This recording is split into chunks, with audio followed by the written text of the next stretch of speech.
Hello, everyone, and welcome to the Learn and Talk English podcast. I'm Emily. And I'm Marcus. We're so excited you're here with us today. This podcast is your space to explore, grow, and most of all, to enjoy the journey of learning English. Together. That's right. Whether you're just starting out or looking to take your English to the next level, this is the place where we learn and, most importantly, talk English. And today, we've got a really exciting topic. One that could completely change how you speak English every day. Today's episode is called Train Your Brain to Think in English. If you've ever felt stuck or caught yourself translating every word before you speak, then this episode is for you. Yes, it's a game changer. So, what are you going to learn today? You'll discover practical, simple, and powerful ways to build your English vocabulary using everyday words like cup, street, book, and sunshine. Describe what you're doing with phrases like, I'm making breakfast, or I'm walking to the store. Visualize scenarios in English, like ordering coffee or asking for directions. Use your imagination to create mental conversations. Talk to yourself throughout the day in English. Surround yourself with the language through music, videos, and apps. And most importantly, learn to stay confident, patient, and motivated. These aren't just nice ideas. They're techniques used by learners all over the world to speak more fluently, more naturally, and with less stress. In just a few minutes, we'll hear from someone really special, Maria, an English teacher with an inspiring story. She'll tell us about one of her students from Bangladesh who struggled with English because he always thought in his native language first. But once he learned to think in English, something amazing happened. His confidence grew, his speech became smoother, and for the first time, he felt like he could truly communicate in English. And that's not all. After Maria's story, we'll be joined by two linguistic experts who will help us go even deeper. They'll explain why thinking in English works and how to train your brain step by step.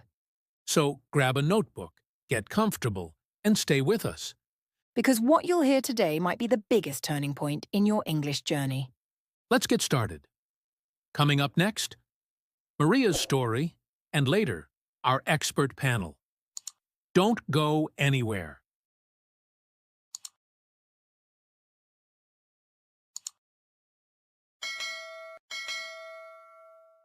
Hi everyone, I'm Maria, and I'm so happy to be here with you on the Learn and Talk English podcast. Today, I want to share a story that really touched my heart. It's about one of my students. His name is Rahman, and he's from Bangladesh. When Rahman first joined my English class, he was shy, quiet, and often looked down when it was time to speak. He once told me, I know the words, I understand the grammar, but when I try to speak, I just freeze. And I asked him, what's happening in your mind at that moment? He said, I'm thinking in Bengali and trying to translate every word into English before I speak. I knew right away this was the wall he had to break through, so I started working with him.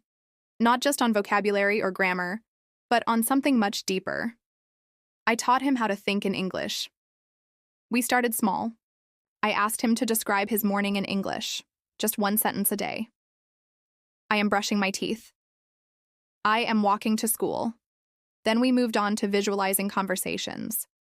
He imagined talking to a friend, ordering tea, buying groceries, all in English. At first, it was hard. He kept slipping back into Bengali, but he didn't give up. And then, something beautiful happened.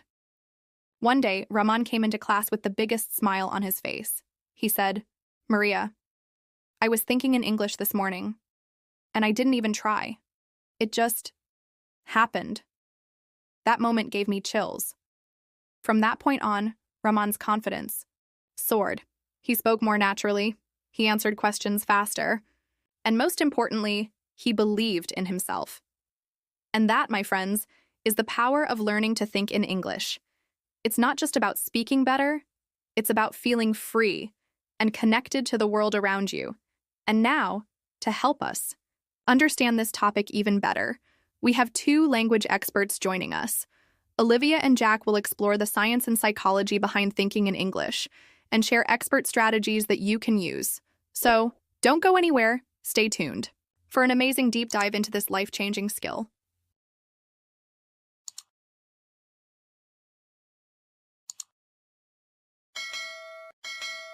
Hey everyone, welcome to the Learn and Talk English podcast. Hi, everybody. So today we're tackling something that's super important for improving your English, and that's thinking in English rather than always translating from your first language. Absolutely. It can really make a difference. It might seem obvious, but seriously, it's a game changer if you want to speak more fluently and just sound more natural. For sure. It's like you're removing a barrier. Yeah, think about it. When you have something you want to say in English, do you sometimes find yourself thinking of it in your native language first and then scrambling to translate it into English? Oh, yeah. Because there's this extra step happening in your brain, right? Totally. You have the thought, then you translate it, and only then can you actually speak.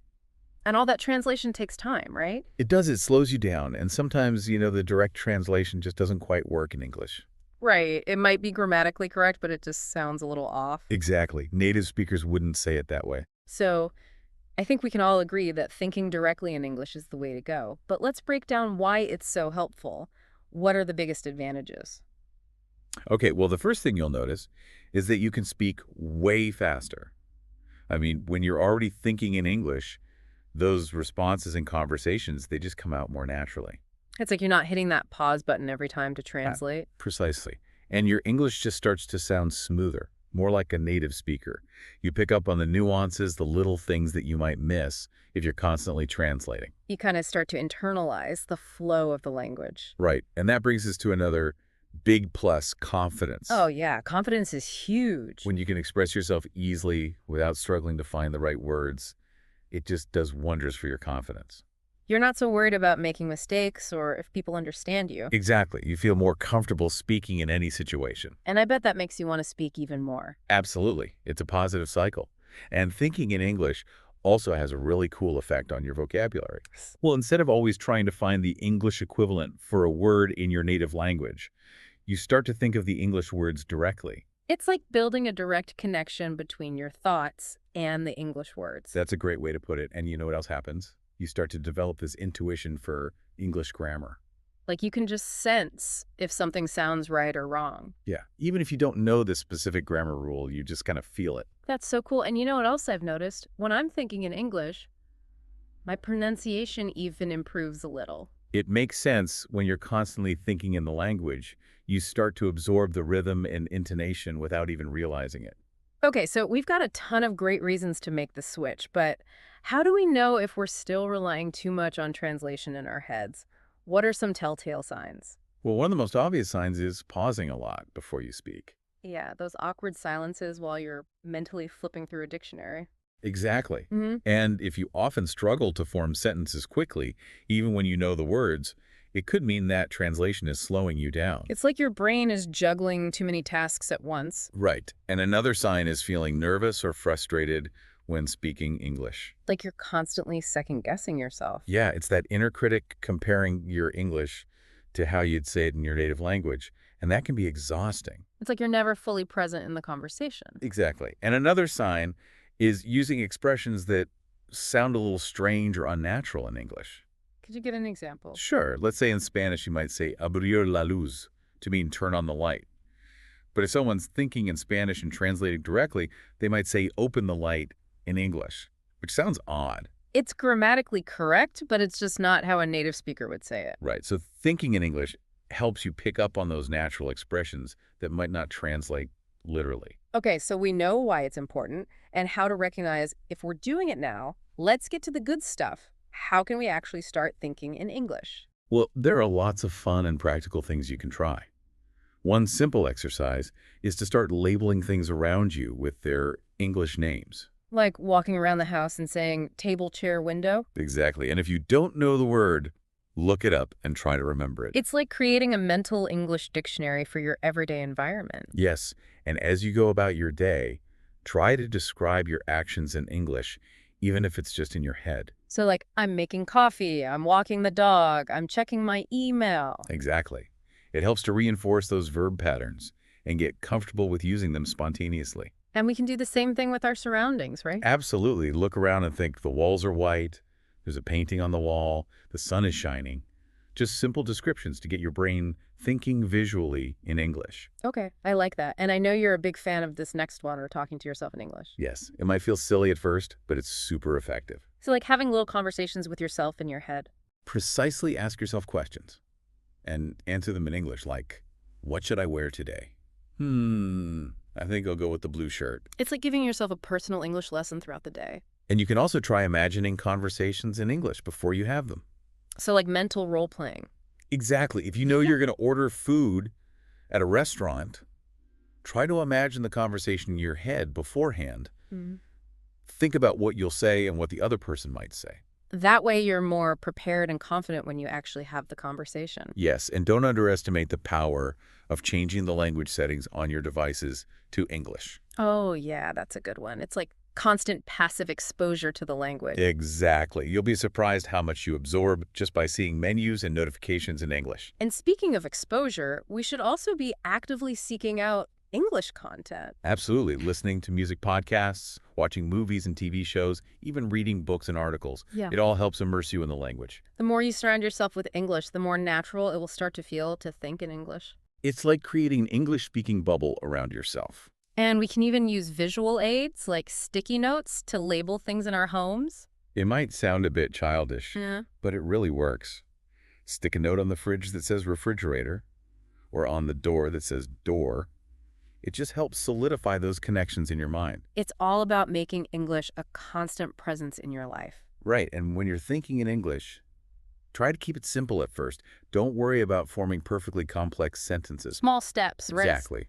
Start with basic thoughts like, I'm hungry, I need to go to the store, and as you get more comfortable, you can gradually build up to more complex thoughts.